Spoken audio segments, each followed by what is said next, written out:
ცნობილია, რომ სოფლიო პოლიტიკურ პროცესებს დიდი პოლიტიკოსები წარმართავენ. ადამიანები, რომლებიც აერთიანებენ ან ყოფენ კონტინენტებს. სათავეს უდევენ სახელმწიფოთა ახალ წესრიგს და განსაზღვრავენ ხალხთა შორის სამომავლო ურთიერთობებს. თავიანთი მასშტაბური ცხოვრების წყალობით მათი სახელების სამუდამოდ იწერება ისტორიის ფურცლებზე. სწორედ ასეთი გამორჩეულად დასამახსოვრებელი ერთი ქართველი სოფლიო ლიდერების გვერდით დადგება ახალი მსოფლიო წესრიგის ჩამოყალიბების სათავეებთან. მე-20 და 21 საუკუნეების პოლიტიკურ ფორმაციის მიჯნაზე გაივლის და მისეული ქარიზმატულობით დიდ წვლილს შეიტანს ამ პროცესების წარმართვაში. ქართველი, რომელიც ნაომარ სამშობლოს დააწყნარებს, დამოუკიდებლობის გზაზე შემდგარ ქვეყანას სახელმწიფოდ ჩამოაყალიბებს და აღშენებლობის გზით წაიყვანს. 200 წლიანი მონობისგან გათავისუფლებული ერის თვითყოფადობას გადაარჩენს და სათავეს დაუდებს სახელმწიფოებრივი ფორმირების ახალ პრინციპებს.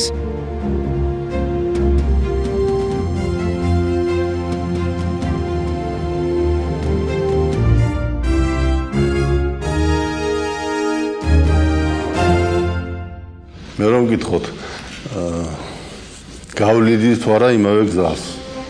რა თქმა უნდა გავიდეთ. ბატონი ედუარდ შევარდნაძე, ეს არის სოფლიო მასშტაბის პოლიტიკური მოღვაწე. ყველა ადამიანი რაღაცა მოწოდებისთვის იბადება. ზოგი იმისთვის ხატვარი იყოს, ზოგი მწერალი, ზოგი პოეტი, მაგრამ აი შევარდნაძე დაბადებული იყო პოლიტიკისთვის ნამდვილად.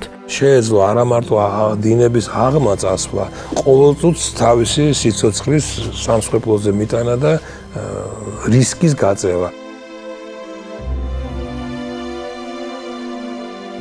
როდესაც ჩვენ იმოდენა ფიგურაზე ვლაპარაკობთ, იმ ხელა პოლიტიკურ ფიგურაზე, როგორც ბრძანდებოდა ბატონი ედუარდი, ძალიან დიდია პასუხისგებლობა. ერთის მხრივ არაფერი დაუმატო, იმიტომ რომ ეს იქნება შეურაცხყოფელი, არ საჭიროებს ის დამატებას. და მეორეს მხრივ არ დააწვრილმანო ეს თემა ისე, რომ იგი ყოფით თემად აქციო. რასაც ამერიკელები უძახიან self-made man. ადამიანი, რომელმაც შექმნა საკუთარი თავი. როგორი უცნაურიც არ უნდა იყოს, ჩემი კარიერა მაინც ბავშვობიდან მოდის. ბავშვობის წლებიდან, სკოლიდან, ოჯახის ცხოვრების წესიდან.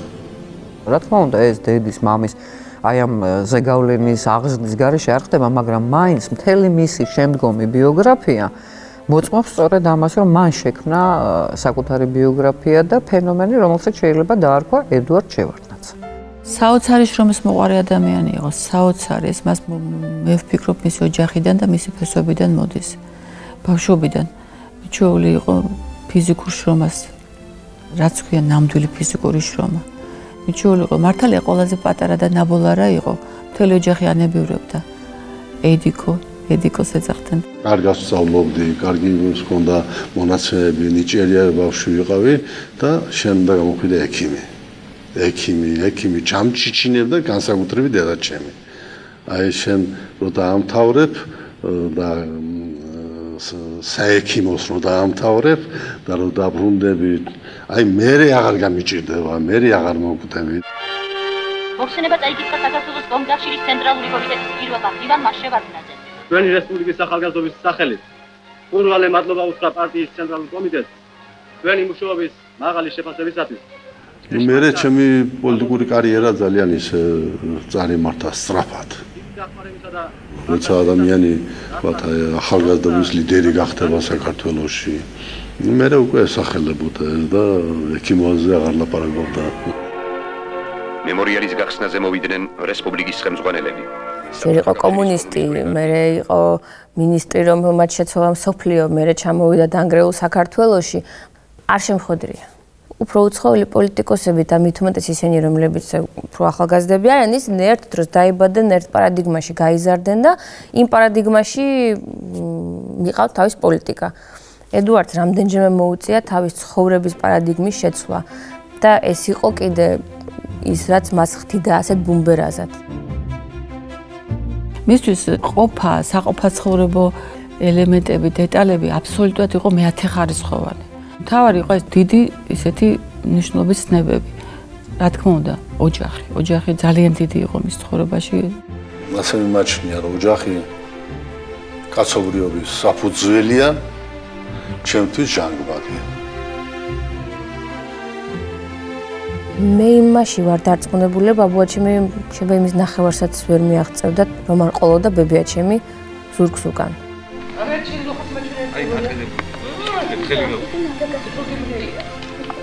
ორივე ლიდერი და ძლიერი პიროვნება იყო და ხანდახან ამბობენ, რომ ორი ძლიერი პიროვნება ერთად უჭირთ, მაგრამ ამათ რაღაც ძალიან ისეთი თანხვედრა ჰქონდათ. პრაქტიკულად ვერ ხედავდით მას სახლში. დილით მიდიოდა, ადრე გამოვიდა, მაკოცებდა, იმიტომ რომ ის მიდიოდა ჯერ სამსახურში და მე მიდიოდი მე სკოლაში. 1 საათი, საათნახევარი ქონდა შუადღეზე, როდესაც მოდიოდა სადილად. ეს იყო დაახლოებით ის, როცა ჩვენ მოვდიოდით სკოლიდან და მე ვფიქრობ, რომ ეს შემთხვევით არ იყო. ეს სადილები გრძელდებოდა ალბათ 15-20 წუთი მეტი არა. და იმ 15-20 წუთშიც ადამიანი ახერხებდა ესაუბრა ჩვენთან. და შემდეგ ღამე გვიან მოდიოდა და პრაქტიკულად მთელი დღე ისე გადიოდა, რომ ვერ ხედავდი. ну ერთი დღე იყო ალბათ კვირა დღე, ხანდახან გავიდოდით ხოლმე ბუნების სადღაც სიახში, რაღაც ვადებს შევწავდით და ჩემი ასკილს დაკრიფავდა. ხანდა ეს იყო ბედნიერი დღეები და ბედნიერი წუთები მაშინ. ჩავხდი.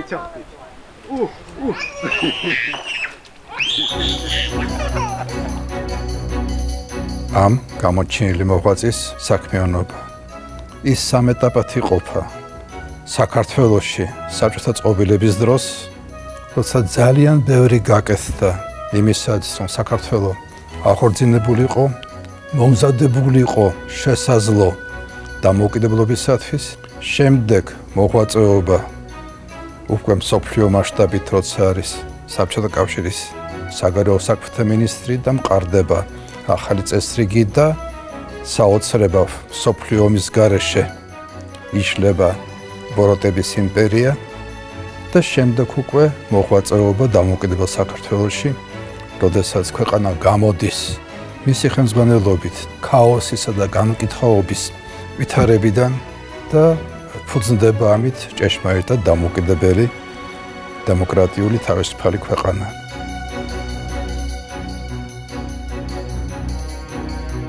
თავისი კანონზომიერებით მინდარობდა ჩემი ცხოვრება.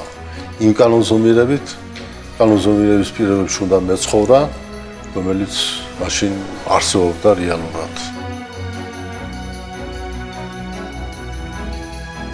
მერე მოხდა ისე, რომ რეალურმა აზროვნებამ აჯობა აი ასეთ ფანატიკურ განწყობილებას.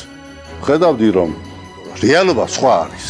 და თანდათანობით ადამიანში იღვიძებს ის გრძნობა, რომ ეს ძალა კი არა, მარქსიზმი კი არა, არის მეორე ძალა, რომელსაც უნდა ირწმუნო. მაგრამ ეს არც 1 წელიწადში მომხდარა და არც 2 წელიწადში. საკმაოდ დრო გავიდა. 70-იან წლებში მე უკვე მივხვდი, რომ ის, რასაც ჩვენ სოციალიზმს უწოდებდით, დიქტატურის პირობებში აშენებული საზოგადოება, ეს იყო ხალხის მოტყუილება. მაგრამ მე უკვე საკმაოდ მაღალი რანგის მოღვაწე ვიყავი, თქვა ცენტრალური კომიტეტის პირველი მდივანი საქართველოსი, მეორე პოლიტბიუროს წევრობის კანდიდატი, რა თქმა უნდა მე უნდა ეს ეჭვები უნდა დამემალა, უნდა შევნიღბულიყავი, ასე ვთქვათ, იმიტომ რომ ასე იყო საჭირო ჩემთვისა და სხვა ხალხისთვისაც. მარტო იმ მეთოდებით, რა მეთოდებითაც ჩვენ მუშაობდით 30-40 წლის წინ აგიტაციით, პროპაგანდით, იმ გაგებით, როგორც ეს ჩვენში დამკვიდრდა, ალბათ შორს ვერ წავალთ. ის, რასაც გორბაჩოვმა პერესტროიკა დაარქვა, ფაქტიურად 85 წლის მერე, ის 70-იან და 80-იან წლებში აქ კეთდებოდა, ოღონდ სახელი არ ერქვა, იმიტომ რომ ბრეჟნევი და სუსლოვი სანამ ცოცხლები იყვნენ, სახელს ვერ ცალკე რესპუბლიკაში არ მოგცემდნენ უფლებას, რომ სახელი დაგერქმია. როცა მასშტაბურ პროექტებზე ვლაპარაკობ, მე არ შემიძლია გვერდი ავარო იმ პროექტებს, რომელიც განხორციელდება ქართულ სოფელში, ქართულ მთაში. ყედოლებაში მაქვს ხევსურეთი, შატილის აღდგენის პროექტები, ყედოლებაში მაქვს სვანეთისში პირველი გზა მაშინ პრაქტიკულად სერიოზული გზა სვანეთში მაშინ გაკეთდა ზემო სვანეთში. ყედოლებაში მაქვს კახეთის რეგიონებში, აი ერთი სოფელი ჭერემი, რომელიც იყო გადასახლებული სოფელი, მის დროს იქნა აღდგენილი. ბევრი კეთება იმისათვის, რომ სოფელს სოფლური იერი არ დაუკარგოთ. კომფორტი შევიტანოთ თანამედროვე სოფელში, მაგრამ სოფელი სოფლად დარჩეს. სოფელში სიცოცხლე დუღდეს. ბევრი კეთება იმისათვის, რომ თას სიცოცხლე დაუბრუნდეს. გზები ავაშენოთ. ტელეხედვა გონდეს თის მოსახლეობას, რადიო, საყოფაცხოვრებო მოსახურება, სავაჭრო და ასე შემდეგ. თა არ დაცარიელდეს. აბა თქვენ წარმოიდგინეთ რა როგორ უნდა ყოფილიყო შესაძლებელი იმ პერიოდში უდაბნოს გაცოცხლება, იქ სოფლის აშენება, გასარწყავება, დავით გარეჯის მონასტრის აღდგენა, მისთვის სიცოცხლის მინიჭება, გარეჯობის სახალხო დღესასწაულის დაწესება. როდესაც მედიკო უთანხმებდა ხოლმე ასეთ საკითხებს, ანუ უზიარებდა ედუარდ შევარდნაძეს, ედუარდი ეხმრობოდა, შენ იმოქმედეო და თუ დაგიჭერენ მე ლოჯიან კამერას მოგიმზადებო. რეფორმები სოფლის მეურნეობის სფეროში, ხო? აბაშის ექსპერიმენტი. მრეწველობის სფეროში ფოთის ექსპერიმენტი. საბაზრო ეკონომიკაზე ლაპარაკი არ იყო, მაგრამ ის რასაც მაშინ ვაკეთებდით ჩვენ, ეს იყო საბაზრო ეკონომიკა. მე მათ ამოუცხადე. მე ვარ პასუხისმგებელი, თქვენ აიღეთ მიწა იმდენი, რამდენის დამუშავებას შეგიძლიათ. და რასაც მოიწევთ მოსავალს, იმის ნახვარი თქვენი იქნება. ნახვარი სახელმწიფოს მიყიდეთ. არ ჯეროდათ, რომ ეს მართლა მიცემენ. და როცა რამდენიმე ურემი დატვირთა და წაიღო სახლში, მე კი დაიჯერა, რომ თურმე სიმართლეს ეუბნებიან და არატყვილებენ. გარბაჩოვს უთხარი მოუყევი ამის შესახებ. 1000 კითხვა მომცა. ეს როგორ არის, ის როგორ არის, როგორ მოხდა, როგორ აიღეთ თქვენ თავზე ეს პასუხისმგებლობა? არის პოლიტბიუროს დადგენილება ამ საკითხზე? ეხლა რო პოლიტბიუროზე დაგიძახო რა სეტყვი. ის რაც გუშინ არ იწევდა დიდ აღშფოთებას და დიდ პროტესტს შინაგანსაც და გარეგნულსაც ადამიანის, რის მიმართაც გუშინ კომპრომისის სავსებით დასაშვებად მიგვაჩნდა, დღეს თვით რომ ეს ცოდვაა დიდი და ეს ცოდვა უნდა წაირეცხოს. ის რასაც დღეს ჩვენ თვლით, რა მოხდა მერე? აი ვიტყვით ხოლმე, რა მოხდა მერე? აი ხვალ და ზექ 1 წლის მერე და 5 წლის შემდეგ იტყვიან, აღარ იტყვიან რა მოხდა მერე. მერე იტყვიან რომ ეს მოუთმენელია ჩვენი საზოგადოებისათვის. ყველაზე რთული პროცესი იყო დემოკრატიზაციის დაწყება. ისიც და მეც დარწმუნებული ვიყავით, რომ თუ ადამიანი არ გათავისუფლდა, თუ ის თავის თავს არ ეკუთვნის და თავის პატრონი არ არის, ის ვერ შექმნის იმ რაოდენობის პროდუქტს და მათ შორის სულიერების სფეროშიც. იდეოლოგიის სფეროში. თქვათ, აკაკი ბაქრაძე ასეთი ფიგურაა. აკაკი ბაქრაძე იყო ედუარდ შევარდნაძის კრეატურა. ის არ იარსებებდა რომ არა ედუარდ შევარდნაძე, იმიტომ რომ საჯარო ლექციებს კითხულობდა უნივერსიტეტებში და საქართველოს დამოუკიდებლობაზე ლაპარაკობდა ღიად და არავინ არ იჭერდა. მე ღმერთმა დაიფაროს იმ ცოდვისაგან, რომ ასეთ ჯვარი გადაუსვა იმას, რაც გაკეთდა. ბევრი რამ კეთდება იმისათვის, რომ გალამაზდეს, გამშვენიერდეს ჩვენი ქვეყანა, ჩვენი რესპუბლიკა. მისი ყველა კუთხე. ბევრი რამ კეთდება იმისათვის, რომ კარგ ტრადიციას შეუერთდეს თანამედროვე არქიტექტურის აზრი, გონება, თანამედროვე არქიტექტურის ხატრობის მიღწევები. ქალაქი ქალაქს დაემსგავსოს. არც სიძველე დავკარგოთ. არც დღევანდელობას ჩამოვრჩეთ.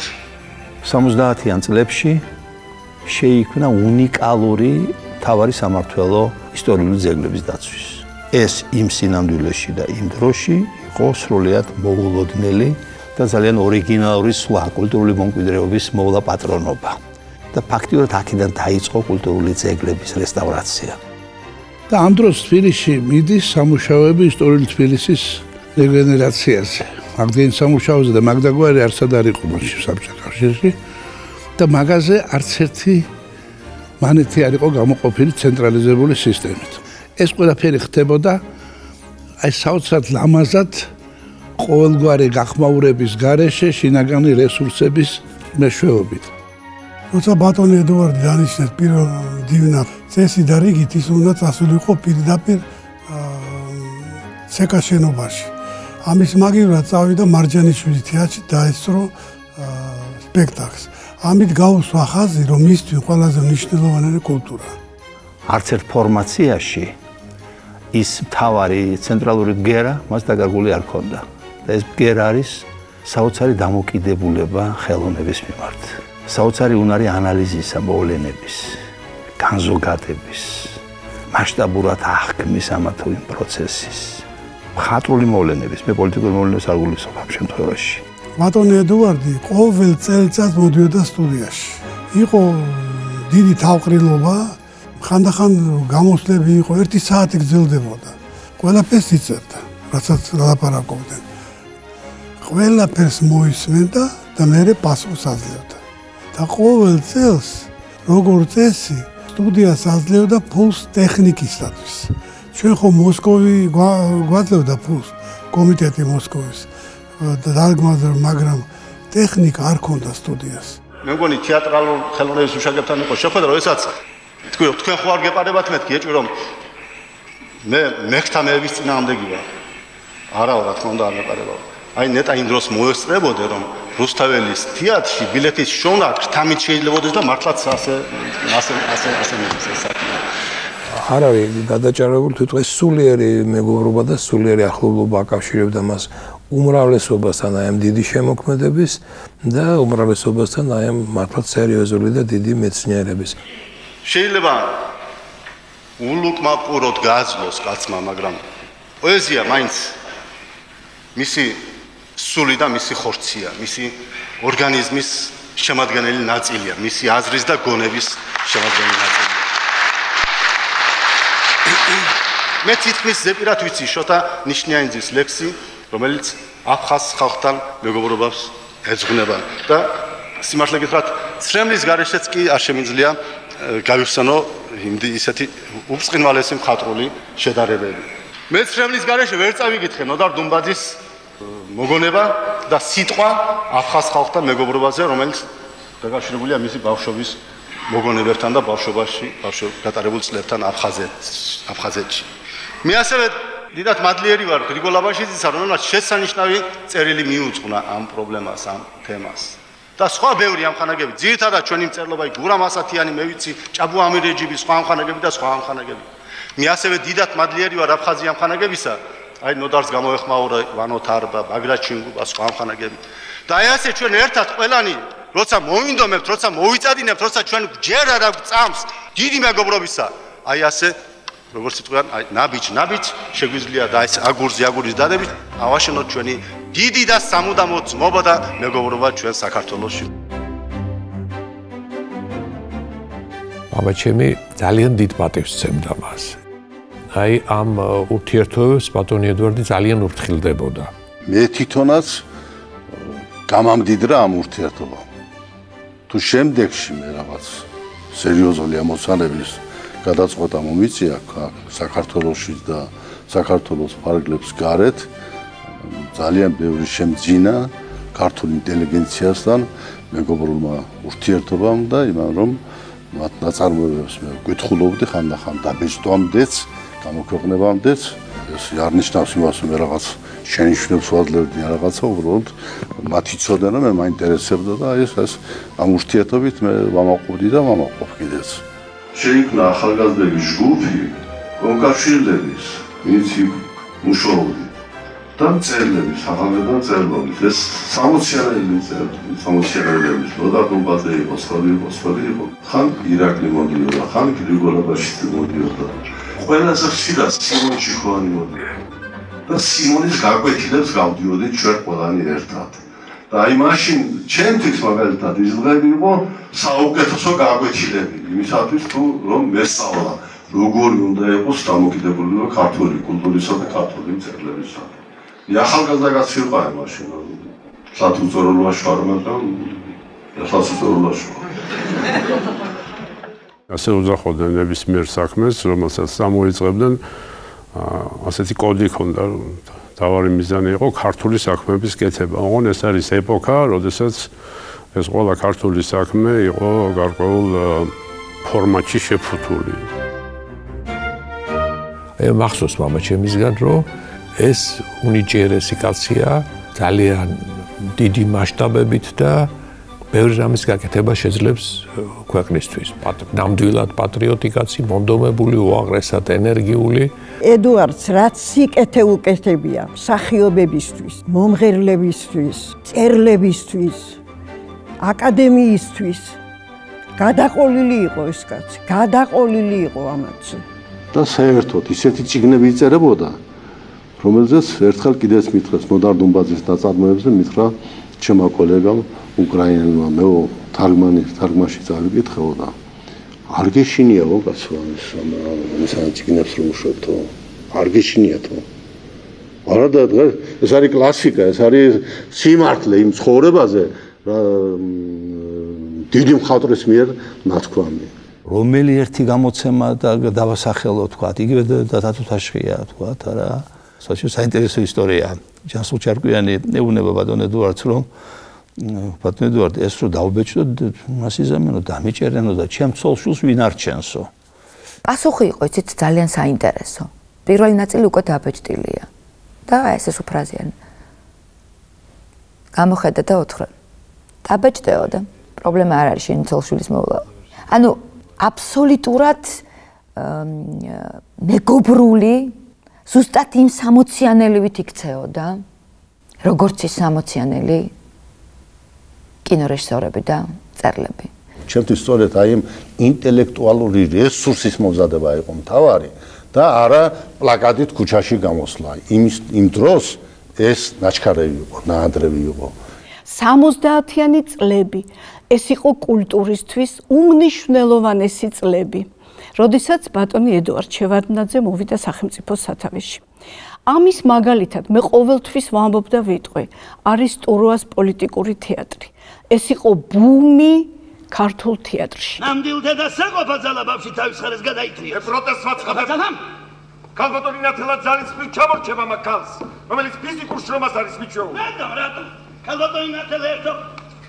მე მახსოვს რუსთაველის თეატრის სპექტაკლები. რობერტ ტურუას მიერ დადგმული ჩემი მონაწილეობით. როდესაც მოდიოდა ჯერ კულტურის სამინისტროს კომისია, ცარიელ დარბაზში ჯდებოდნენ და როგორც წესი, ჰქონდათ უარყოფითი დამოკიდებულება. მერე მოდიოდა ცენტრალური კომიტეტის კულტურის განყოფილების გამგე, მერე მოდიოდა ცენტრალური კომიტეტის დივანი იდეოლოგიის დარგში. უკმაყოფილება ისე ვრცელდებოდა, მანამ სანამ არ იქნებოდა დადებითი დამოკიდებულება ბატონი ედუარდის.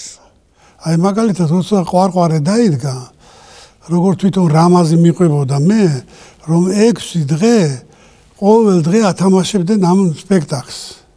იყო თაკთაკიშვილი იქა მინისტრი და ვიქტორია სირაძე. და ნუ მოიტანეს ამბავი რომ ამის გაშვება შეუძლებელია. აქ ესაა ანაგულისხმები, იქ ისაა ანაგულისხმები, აქ ესაა, ეს. მე გადავწყვიტე ნახო. მე 6 დღეს მოვიდა ბატონ ედუარდი. სპექტაკლი დამთავრდა, ბატონ ედუარდი ავიდა და მოულოცა ეს სპექტაკლი. ამით ის მან გადაარჩინა, იმიტომ რომ უნდათ რომ არ გამოსულიყო.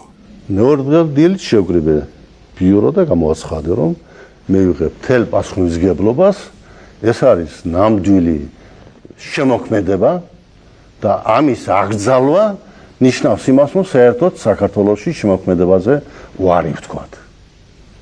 ეს ბომბი იყო, მაშინ იცით ეს რობიკოს ტურუას სპექტაკლის გაშვება. ასე მოხდა კავკასიური ცარცისტრის დადგმის შემდეგ. იგივე გამეორდა რიჩარდ მესამის შემდეგ.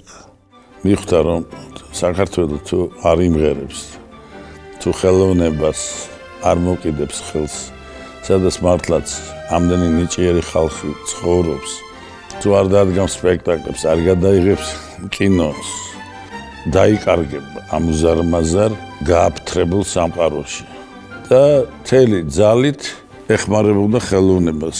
აი ამ სპექტაკლებმა მოიტანა უდიდესი მნიშვნელობა ქართული თეატრის მსოფლიოს მასშტაბით. ეს ჩანაფიქრი მონანიების როცა ბატონმა თენგიზმა მითხრა რომ ესეთ რაღაცას ვდგამო, მე ვთხარი მე როგორ დგამთამოს, ეს არ იყო ჯერ გარბაჩოვის შორს იყო. ჩანაფიქრი იყო გაკეთებული სადღაც 80-იან წლებში. და ესე მითხრა ბიჭო გადავიღო. სიმართლე გითხრა ორი ღამე არ მიძინია შემძრა თვითონ მარტო სცენარმა. მე რო წარმოვიდგინე რა იქნება ეს გადატანილი ეკრანზე.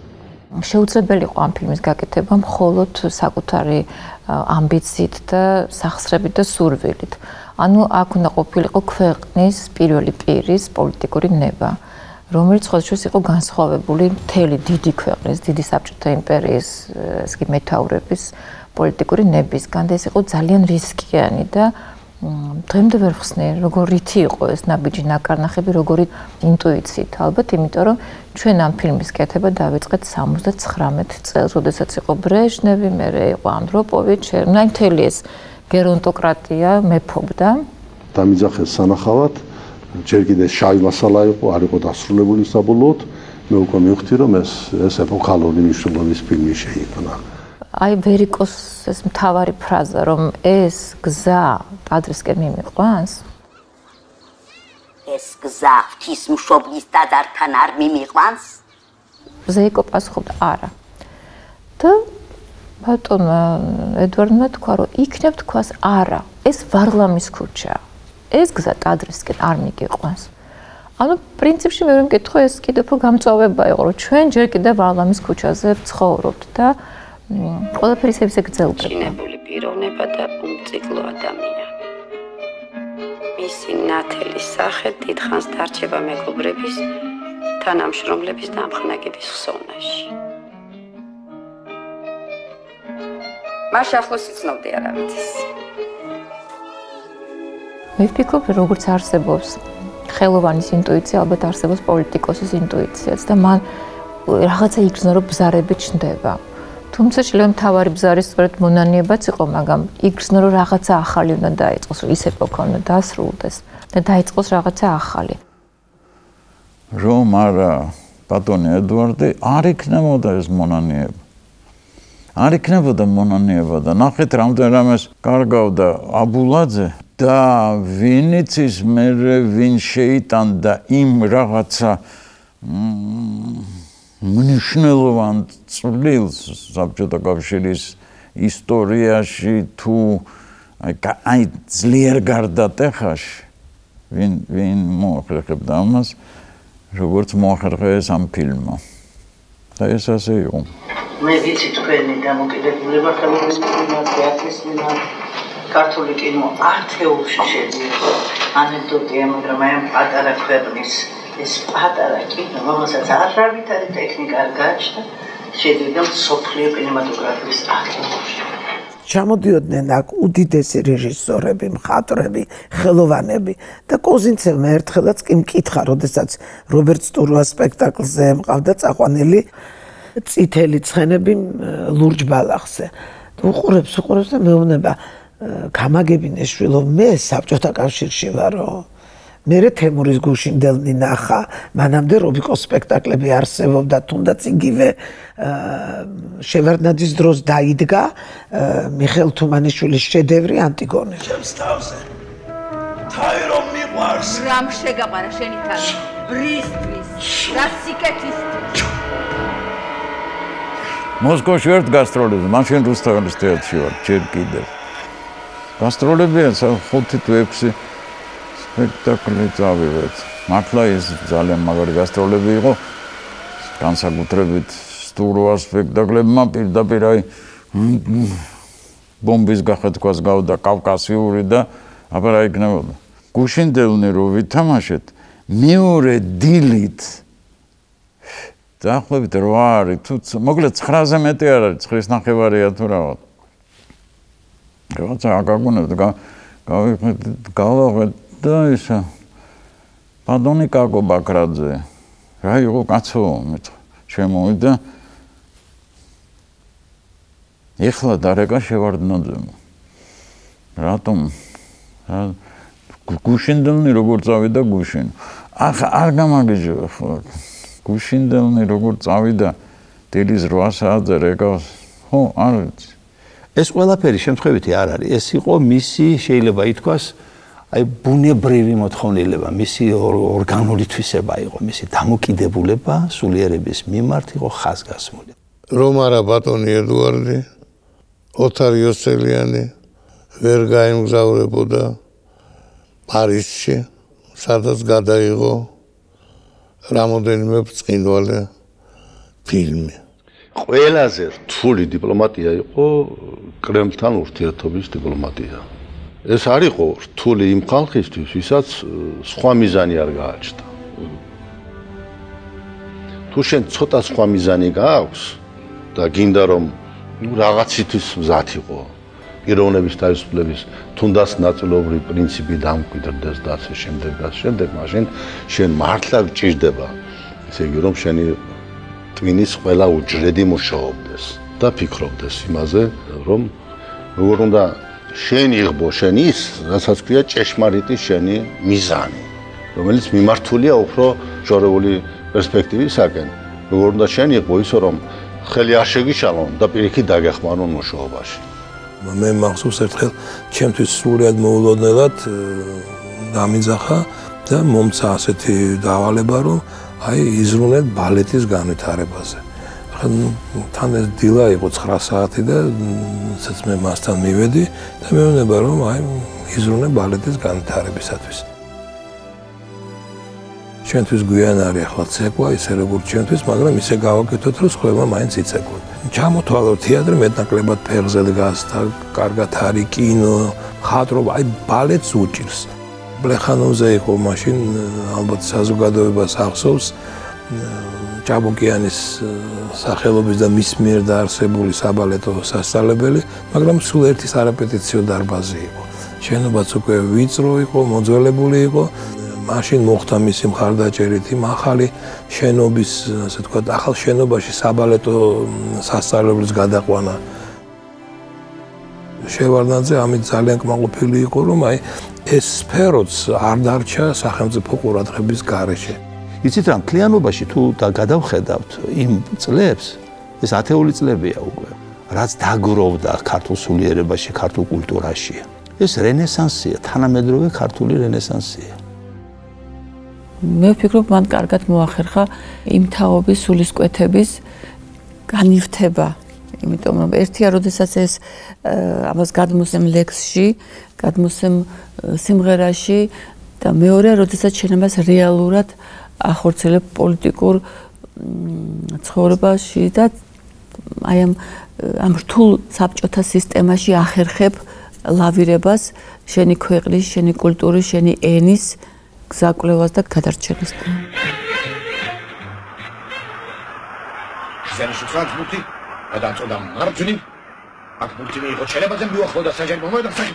საქართველოში მე მგონი კაცი აღარ დადის, ვინც არ გაუგონია თუ როგორ შეძლო მან თავის დროზე პრაქტიკულად აღტკინებული სტადიონის დამშვიდება, რომელსაც ამ აღტკინებას შეიძლება მოყოლოდა მსხვერპლი. ეს საბჭოთა საქართველოს პერიოდია, როდესაც ფეხბურთის მატჩს სადაც ტრადიციულად ქართული და რუსული კლუბების, ქართული დინამოს და რუსული კლუბის შეჯიბრებისას საჯმა უკანონო პენალტი დანიშნა თამაშის ბოლოს. რამდენიმე წამია დარჩენილი და დანიშნა პენალტი. რა თქმა უნდა გაიტანეს. ხოდა უამრავი ხალხი განსაკუთრებით ახალგაზრდობა გადმოსვიდა და ჯერ საჯს დაუწყეს ზევნად საჯი დავმალეთ როგორც იქნა. დაბლა ჩავიდნენ, სადაც ფეხბურთელები ჩადიან და მაშინ სარდაფში შეიყვანეს და განი მიუხურეს. იქ აღარ ჩავიდნენ, ახლა პოლიცია იდგა და სროლა ატყდებოდა. მე რომ საჯისაც ვერაფერი დააკლეს, დაიწყეს ჯოხების და ქვების სროლა ტრიბუნისკენ. შიშის გზნობა მქონია, მოვითხოვეს კამი, იმიტომ რომ სკამის გარეშე გადახტომა ის ცოტა ძნელი იყო. სკამი მოვითხოვა, სკამი დავდგით, მე გადავაბიჯე, გადავედი ხალხში. აი მან იქ შეძლო საუბარი და არწმუნება აი ამ აბსოლუტურად არაორდინარულ სიტუაციაში და მე ეს სული თვითონ წინ ჩაუდგა და აი არკაროვარი დინამო სტადიონზე იქიდან გამოიყვანა და ეს ხალხი ქუჩაში გამოვიდა და სულიად განიმუხტა სიტუაცია. აი ასეა. თან უნდა გაწირო. ასე არ შეიძლება მოიქცეს ადამიანი, რომელმაც არ იცის მასასთან ურთიერთობა და სულად ბუნებრივია, რომ ასეთი ადამიანისადმი მაშინვე გაჩნდა სიმპათია. ჩვენ მოგწონდა ის, რომ გამოჩნდა ადამიანი, რომელიც გარდა იმისა, რომ ძალიან პრინციპულია, ძალიან აი უკან მოუხედავად მიდის რაღაცა ისეთი სამფუძვლიანი სიმართლისკენ. რაღაცა ისეთი მეთოდებით ცდილობდა აი ბრძოლას ყველაფერ მან კი ერთთან, რაც რა ვიცი, ჩვენს ახტაცებას იწვევდა. თითქმის 7 წელი ვიყავი შინაგან საქმეთა მინისტრი, ეს მონსტრია. აი მე შიგნიდან დავინახე, მეორე მხრიდან დავინახე სისტემა და ეს ქვეყანა, რომელსაც ვერ დაინახავდი ვერასდროს, აი გარეთ რომ ვთქვათ რაიკომი დივანი მეცნიერი და სხვა და სხვა. ბევრი რამ აღმოაჩინე ისეთი, რაც საოცრება იყო ჩემთვის, საოცრება იყო. აი მაშინ მივხვდი, რომ ეს სისტემა, რომელიც არ შეიძლება იყოს დღეგრძელი. ის სადაც არ მუშაობა ბატონ ედვარდს იყო ქართველი ხალხისკენ, მისი კეთილდღეობისაკენ და იცოდა, რომ ეს თავისუფლების შეზღუდვა ადამიანის განადგურება, მიწასთან გასწორება და სწორედ აქეთკენ იყო მიმართული და მე ის რო ყოფილიყო ეგრეთ წოდებული აი კარიერისტული იმითი ის ქალტო ნანულის სოლოდ არ შეითავდა რეპრესირებული შვილს. ეს იცით ძალიან დიდს ნიშნავს. არ შეიძლება ადამიანს ასე უსაზღროდ უყვარდეს ქვეყანა. ამდენს აკეთებდეს ქვეყნისთვის და ამას აკეთებდა მხოლოდ და მხოლოდ კარიერის გულისთვის. ეს შეუძლებელი იყო. კარიერა როგორც კარიერა ცალკე აღებული შევარდნისთვის თვითმიზანი არასდროს არ იყო და ის ამას ძალიან იოლად შეელეოდა და არაერთხელ შეელია კიდეც ხომ. იმდენი გული, იმდენი ასე ვთქვათ, სული იყო ჩადებული ამ ყველაფერში, რომ ქვეყანა წინ წასულიყო, რომ განხორციელებულიყო რეფორმები, რომ ხელოვნება, კულტურა, ენა ვინ ეკაჩებოდა ენაზე, ხო? ენა რო არ ყოფილიყო სახელმწიფო ენა, შეიძლება არც გქონოდა ენა. რატომ მოიკლა ამ კაცმა ესეთ თავი? 78 წელი მე მიმაჩნია განსაკუთრებულია საქართველოს ისტორიაშიც, არა მარტო ჩემი პირადი ცხოვრებისათვის, არამედ საქართველოს ისტორიაში. ეს იყო ის მოვლენა, როცა ხალხმა პირველ რიგში ახალგაზრდობამ ხელისუფლებას აჩვენა, რომ შეუძლია დაიცვას თავისი ენა და თავისი სამშობლო. მტკიცედ წამდა და მჯეროდა, რომ არავითარ შემთხვევაში ქართველი ხალხი დათმობაზე არ წავიდოდა, ვერც მე წავიდოდი დათმობაზე, ჩემ თავსაც ამისთვის ვამზადებდი და ძალიან კარგად ხონდა და ნათლად წარმოუდგენელი, თუ რით შეიძლება დამთავრებულიყო ეს. მთელი უნივერსიტეტი მაშინ წამყვანიცა, მთელი სტუდენტობა ფეხზე დადგა. რასაკეთებს ედვარდ ამბროსევიჩი? იბარებს ნოდარის, დუმბაძეს, იმიტომ რომ ისინი ხო მთელი ცხოვრება მეგობრობდნენ ამ ხალხთან. ჯანსოს კიდე ვიღაცას არ ვიცი და ეუბნება, რომ მიდითო და უთხარითო იქ, პროფესურა ჩადგეს სათავეში. მარტო ბავშვები ნუ გამორბიანო. ნოდარი უნივერსიტეტშია, დაურეკა ედვარდმა და შენ გამოყევი მაგათო. შენ უნდა მომეხმარო ეხლაო. ჩემი მეუღლე. ეს ვერ მარცის ის, იმიტომ რომ მე ვიყავი ლალი კაბინეტში მაშინ სუსლოვი. აი ისეთი რომ აზანზარებდა საბჭოთა კავშირის რეაქციული, შოვინისტი, რუსი, პარტიული რაღაცა გაგიჟებული კაცი და ვეჩეთი ურეკავს ედვარდ ამბროსევიჩს და ეუბნება რომ это что такое у вас? Что у вас там балаган? Что делают студенты? Как они посмели? Как они идут? Эдуардис пасухи. Это не студенты только, это профессура там идет. 14-ში დილით უკვე სესია დანიშნული, მომზადებულია მოხსენება და მოხსენების ბოლოს გადმოვიტანეს შეგნებით ეს ნაწილი ქართული ენის სტატუსის შესახებ და რა თქმა უნდა ეწერა ისე როგორც პოლიტბიუროს მიერ იყო ნაკარნახევი. ლაპარაკობ სახალხო მეურნეობაზე, ეკონომიკაზე, საქართველოს აყვავებაზე. რა თქმა უნდა, არავინ ყურს არ უგდებს, მაგრამ ესე არიან გასუსული, მაგრამ ვატყობ თვალებში რომ ეს ხალხი სხვაგანაა. აქ არზიან, ამ დარბაზში არზიან. ეხლა ვინ ჩემს უკან ზის პრეზიდენტში? იქიდან წერენ, რა ხდება გარეთ. მივიღე პირველი ჩანაწერი. სტუდენტჩესტო საბრალოს.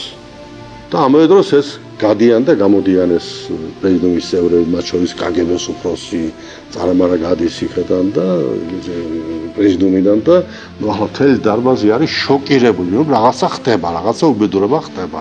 და თუ არ ვწდები 20-30,000 ახალგაზრდა იყო, ძირითადად ახალგაზრდა, მაგრამ არა მარტო ახალგაზრდა, მთელი ინტელიგენცია იყო. და ვთქვი რომ ბევრი მიფიქრეთ ამ მუხლის შესახებ, რომ დავტოვოთ, შევინარჩუნოთ ფორმულირება, რომელიც ითვალისწინებს სახელმწიფო ენა ქართული ენის გამოცხადება. თქვენ ვერ წარმოიდგენთ რა მოხდა დარბაზში, რა ხდებოდა. აი ძველი კომუნისტებიც კი, დამწვარი კომუნისტები, ხალხი კგბ-ში რომ მუშაობდა, სხვები. ესე იგი აქ მარტო ენა კი აღარ იყო, არამედ ესე იგი სხვერპლი აღარ იქნება, ხალხი გადარჩება ხალხი და სისხლი არ დაიყურება. დამთავრდა ეს სტაჟი, ოვაციები, სულ ყველაფერი და გამოაცხადა. ეხლა ჩავიდე ჩვენ შვილებთან. და მთავრობის სასახლის ეზოში, აი ამ სარასტოვანი ნაროდა რო ჩავედი, და გაჭედილია ტანკებით ყველაფერი. ესე იგი ელოდნენ რომ მე იმ ფორმულას წარმოთქვამდი, რომელიც იყო ნაკარნახევით გამოქვეყნებული, ამას შეიძლება რაღაც მოყოლოდა და შეიძლება გაიმეორებოდა იმას, რაც მოხდა 56 წელს. მე მიმაჩნია, რომ ჩვენ მაშინ გავიმარჯვეთ, მართლა გავიმარჯვეთ. ესეთმა პოლიტბიუროს წევრმა Толстовი Кириленко იყო, ასე მომართა. Это твои парткомы организовали. Твои парткомы. Какие парткомы? Кто у тебя университета партком?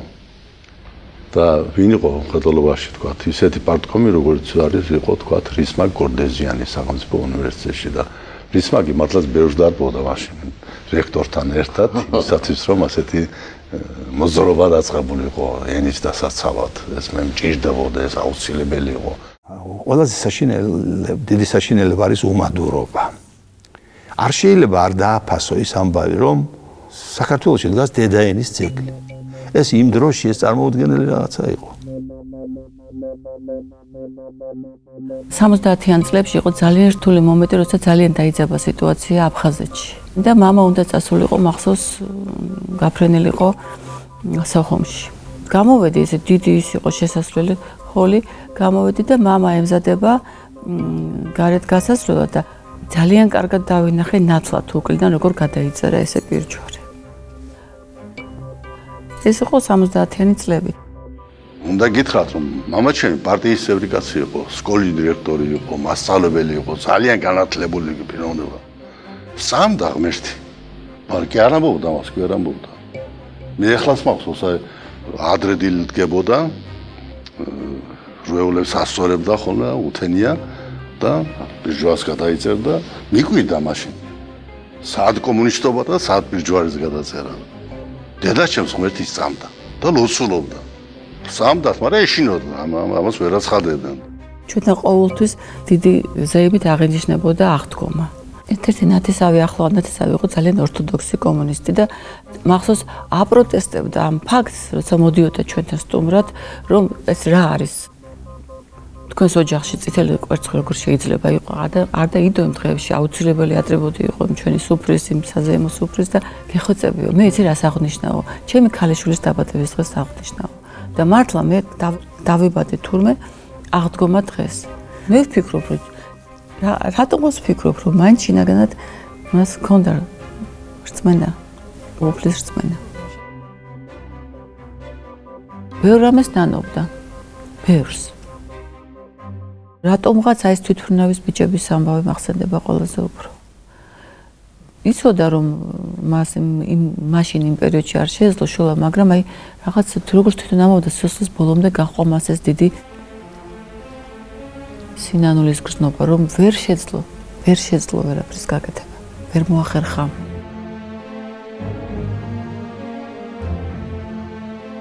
მე ძალიან კარგად მახსოვს ის პერიოდი.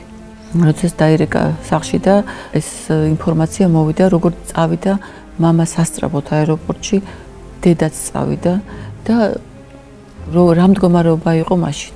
ნუ გავიწდება რომ ეს შევარდნაძის ფუნქციებს ცილდებოდა. ეს იყო საბჭოთა კავშირის, ესე იგი, სულ სხვა კატეგორიის საქმე იყო. ოპერაციას ხელმძღვანელობს ინაური. ეს ჩინით ყველაზე მაღალი კაცია. გენერალ-პოლკოვნიკი, სამხედრო თავმჯდომარე ახლა რა. ყველა ნაბიჯი თანხდება ინაურთან. და ინაური ამბობს: "დაბრო?" ანდა ეუნება პადაჟდიცე. მას შემდეგ რაც ედუარდ შევარდნაძის თხოვნით მშობლები მოიწვიეს და თხოვეს რომ იგებ გახვიდეთ თქვენ შვილებთან რომ ისინი ჩაგვბარდნენ მშვიდობიანად და შედეგი არ იქნება ის რაც მოსალოდნელია, რაც კანონით იყო მაშინ გათვალისწინებული, ანუ უმაღლესი სასჯელის ზომა. არ ვიცი რა მიზეზით უარი ითქვა. როგორ მე უნდა ასულიყო თვითმფრინავში და დალაპარაკებოდა, როგორც იცოდა ხოლმე თავის რისკის ფასად დალაპარაკებოდა ბიჭებს, ვინც იყვნენ იქ. მაგრამ ნუ თავზე მოძალა არ გაუშვეს. გადაწყვეტილება დახვრეტის მიიღო ინაურმა. მაგრამ გაგეცინებათ ახლა ინაურა მოსამართლე ხო არ იყო?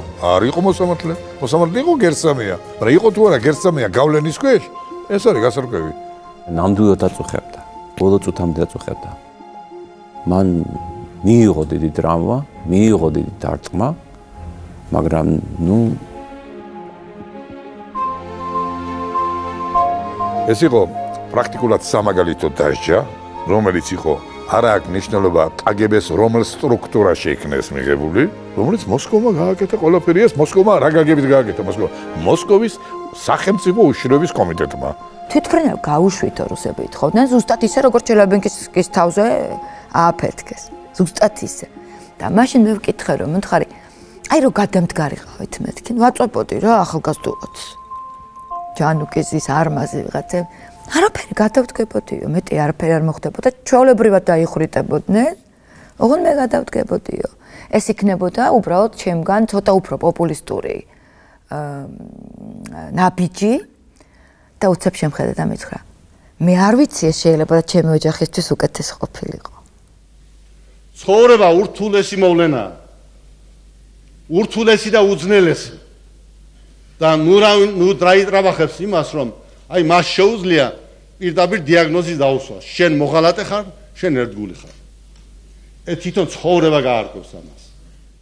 სხვა მოვლენა იყო და ყველა გრძნობდა ამას, რომ ეს სხვა მოვლენა იყო. განსაკუთრებით იმ ფონზე, როცა გრომიკოს შემდეგ, მისტერ ნიეტის შემდეგ მოვიდა ადამიანი მომღიმარი სავსე იუმორით.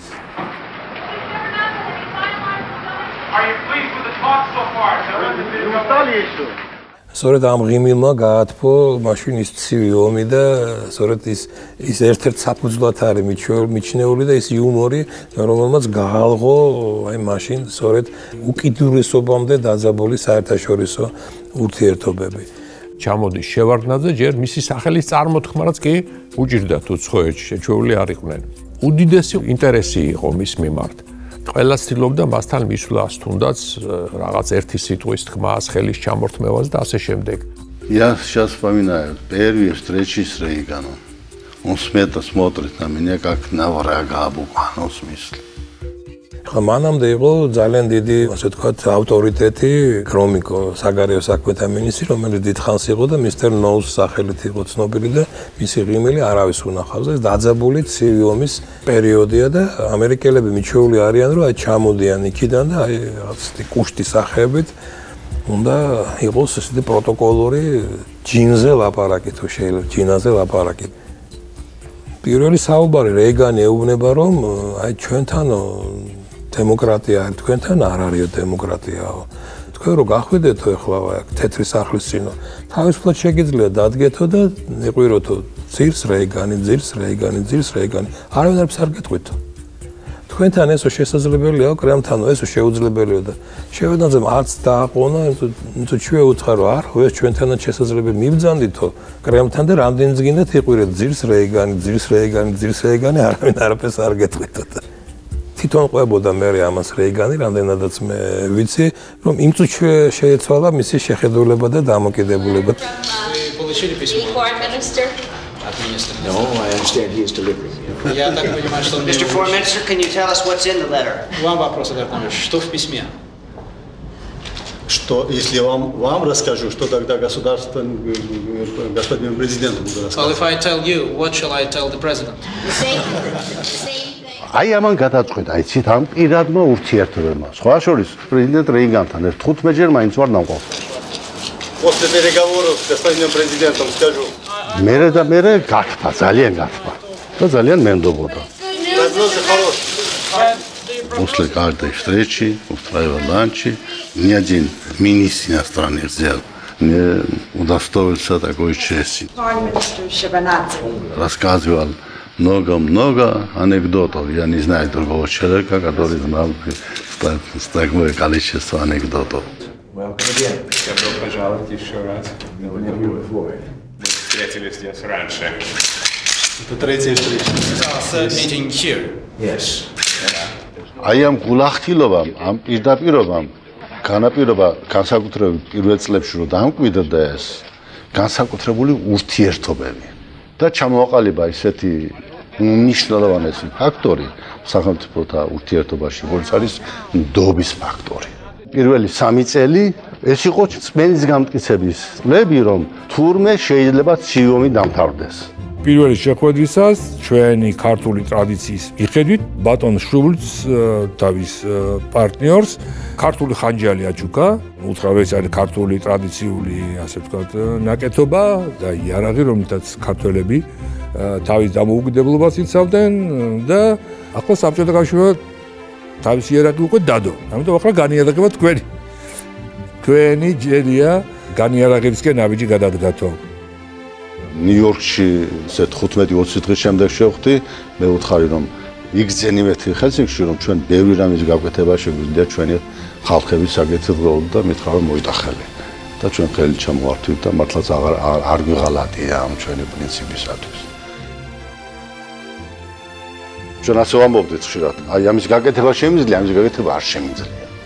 მე აღარ შევდავები ვარ, იმიტომ მართლა დავიჯერე, ვიცოდი რომ ის მართალი იყო, აბსოლუტურად სწორი იყო. ის რაც მე თქვენ გითხარით ახლა ეს ახალი აზროვნების ერთ-ერთი გამოვლენა იყო. და პირველ ხანებში მართლა უკვირდათ. და მართლა ეჭვის თვალით უყურებდნენ, მაგრამ მე მთელი ამ 5-6 წლის განმავლობაში მე თითქმის ყველასთან, ვინც კი რაღაც ღირებული იყო მსოფლიო არენაზე, ყველასთან მქონდა კონტაქტი.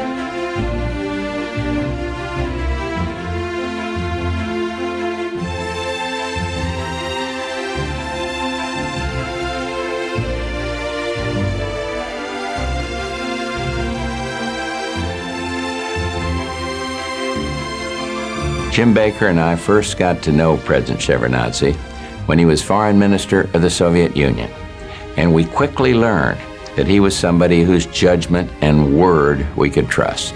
He and Jim Baker, in fact, became an extraordinary diplomatic team, working successfully on issues as varied as arms control, German unification, and combating Saddam Hussein's aggression in the Persian Gulf.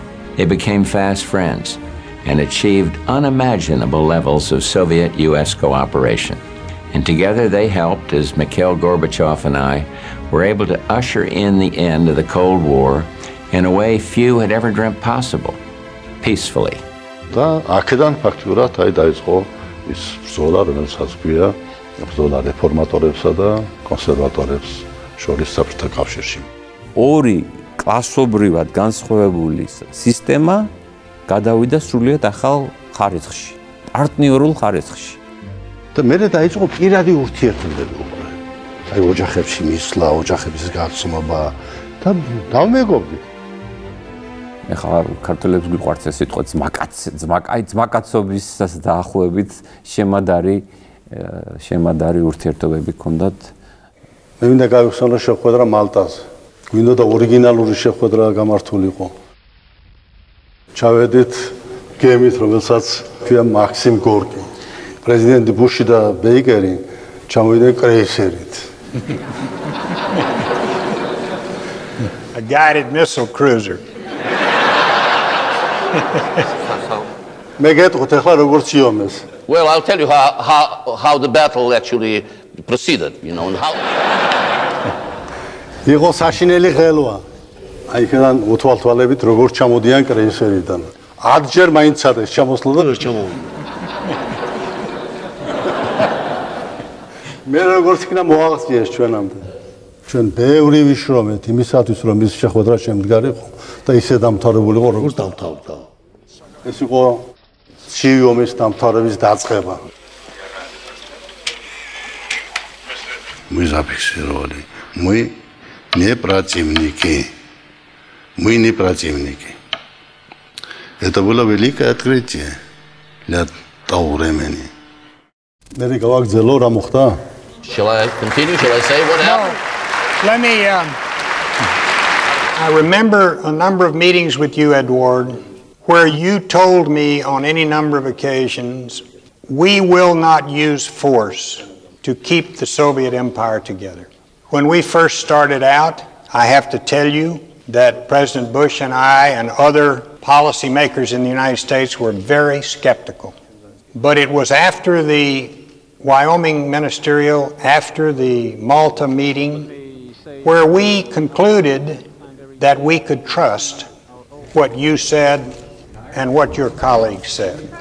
There had, of course, as you recall, been an unfortunate experience here in the United States with trusting the Soviet Union in terms of Afghanistan, and we were therefore somewhat leery of being too quick to come to that conclusion.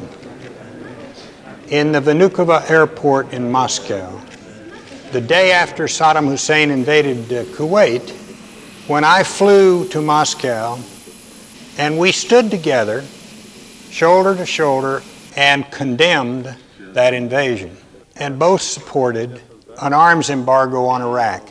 Never before, of course, had the United States and the Soviet Union cooperated in any kind of a political statement or action against one of the allies of the other. But you did that. You did it against the advice of many strong Arabists in your foreign ministry. It was an extraordinarily courageous and difficult decision for you to make. As I recall it, President Gorbachev was traveling somewhere and you could not even get his approval, but you did it nevertheless because, as you told me at the time, it was the right thing to do. That was the key, I think, one of the keys, again, to a peaceful end of the Cold War. მოხდა საოცარი რამ. გუშინდელი მტერი ამერიკის შეერთებული შტატების სახელმწიფო მდივანი ჩაუფრინდა მოსკოვში და მე ხამის 2 თუ 3 საათზე მაცნობს ეგმას. სადღაც იომი. So where was the Cold War? At that point, you know, there was none of it. ჩვენ ორთავე სახელმწიფო იბრძვის სამართლიანობისათვის. From then on, throughout the period of the Gulf War, the United States and the Soviet Union, they did not see everything exactly the same way. You will remember the incident with the Iraqi ship sailing toward an Iranian port, and everybody in the United States government wanted to blow the ship up because we had put this embargo on the transport of oil from Iraq. When I went to Moscow and told Edward that we had concluded that a land war was required, he was quite concerned. He wanted to make sure that we knew what we were doing. And he questioned us. He said, this is the 4th biggest army in the world. Do you know what is involved in doing it?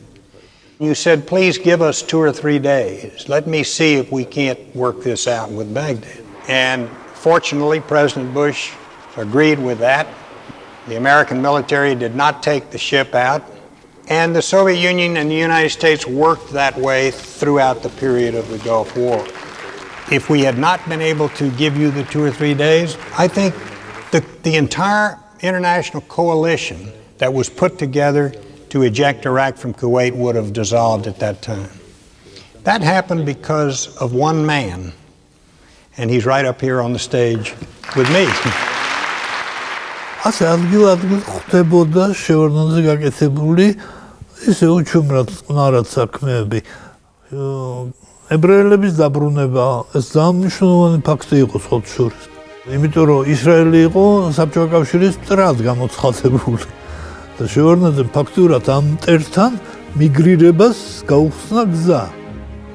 საერთოდ მოარღვია მთელი საბჭოთა ეს რკინის ფარდის პრინციპი. იქ გერმანიას რკინის ფარდა არა, მაგრამ კედელი მოურღვია. ჩინეთი ერთ-ერთი ყველაზე სახიფათო საბჭოთა კავშირისთვის ქვეყანა, ჩინეთთან შევარდნაძეს ჰქონდა ბრწყინვალე ურთიერთობა.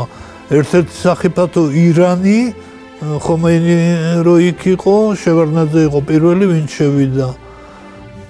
მერე ხომეინმა დაარქვა თეთრი მელ. ეს კომპლიმენტია პოლიტიკაში.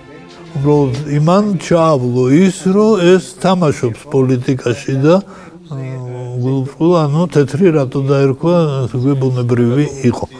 ოღონდ რა თქმა უნდა ამას აკეთებდა თავის სტილში, ისე რომ აი გარშემოქმნიდა პირობებს, ოღონდ ვერავინ ვერ დაადებდა ხელს, რომ შენ ხარ ამის გამკეთებელია. ეს სიფრთხილე მას ჰქონდა. მე მაინც მალტას დაუბრუნდები. Well, I'll go back to Malta anyway. როცა საბჭოთა ხომალდზე დამთავრდა მოლაპარაკება, სტუმრები კრეისერზე უნდა დაბრუნებულიყვნენ. ღელვა კიდევ რუარესდებოდა. გახსოვთ ეს? Oh, very well. მაინც გაცურეს, მაგრამ კრეისერზე ვერავინ. მერე მოვიდნენ, მობრუნდნენ უკან. They returned. ითხოვეს ჩვენ გემზე პოლიტიკური თავშესაფარი. That's right. That's true. We did too. თუ მალტაზე ითქვა იმის შესახებ, რომ ჩვენ მოწინააღმდეგენი არა ვართ, ვაიომინგში In Wyoming, მოლაპარაკების დამთავრების შემდეგ at the end of our negotiations, ჩვენ ხელი ჩამოვართვით ერთმანეთს გადავეხვიეთ. We actually embraced. და უთხარით რომ ამ იერიდან ჩვენი ორი სახელმწიფო პარტნიორი from now on ეს უკვე დიდი განაცხადება. ყოველთვის თანასწორობას არ იცავდა ჯიმი ჩემთან ურთიერთობაში. როცა დავამთავრეთ მოლაპარაკება, მე წამიყვანა სათევზაო. I'll tell you why. შევედით დინარეში. არა, ჩექმები და ყველაფერი. Yeah, so we entered the water, we had the high boots and things. 2 საათი ვითევზავთ, 2 საათი. მე რა თქმა უნდა ვერაფერი ვერ დავიჭირე. Well, quite naturally I didn't catch anything. და ჯიმა სადღაც აღმოაჩინა ამოდენა ლიფსიდა. And მე მგონი მიბმული ყავდა სადღაც. შემდეგი შეხვედრა იყო ბაიკალზე. იქ ვითევზავთ, and we did some fishing there too. სუთევზაობაში ვატარებდით. As you see, what we did mostly was fishing. On Lake Baikal. იქ გადაუხადა სამაგიერო. ისე ზონაში შევიყვანეთ, სადაც ერთო თევზი არ ყოფილა. That's true. That's absolutely true. That's very true, but we ended up catching 2 fish finally. And when we got back to the docks for the mandatory photo opportunity, Edward was very quick to grab the smallest one and stick the biggest one in my hand so that I could hold up the bigger fish and he had the smaller fish. Well, but those 2 fish were caught by someone else.